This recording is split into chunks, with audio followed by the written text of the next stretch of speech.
Écoutez, à partir du moment où Trump va pénétrer dans le bâtiment du tribunal, il sera officiellement placé en état d'arrestation. C'est comme ça qu'on dit aux États-Unis. Concrètement, ça veut dire qu'il est d'abord, dans un premier temps, entre les mains de la police, au 7e étage du tribunal. Qu'est-ce qui va se passer sur place? Eh bien, il va devoir subir tout un tas d'étapes, comme n'importe quel prévenu, ou presque, parce qu'il y a quand même des aménagements.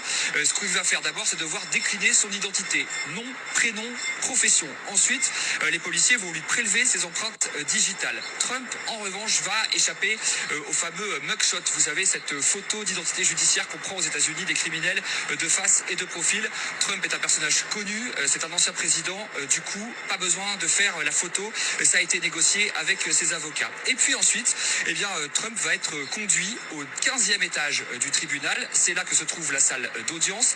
Avant de pénétrer dans la salle, il doit passer par un couloir qui a été un peu rebaptisé le couloir de la honte, parce que traditionnellement, les policiers new-yorkais vous mettent les menottes et vous exhibent devant les caméras qui sont placées dans le couloir pour vous filmer lorsque vous quittez la police pour aller du côté de la salle du tribunal. A priori, Trump va passer par ce couloir, mais on ne lui mettra pas les menottes.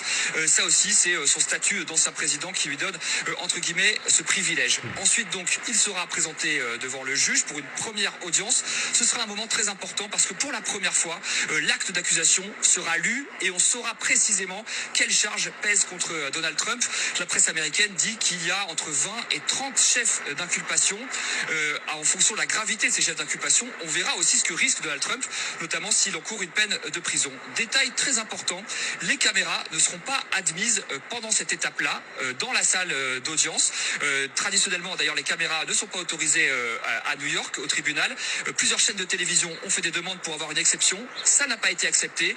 Les avocats de Trump étaient opposés à la présence de caméras. Ils disent, je les cite, que ce cirque médiatique risque de nuire à la présomption d'innocence de leurs clients.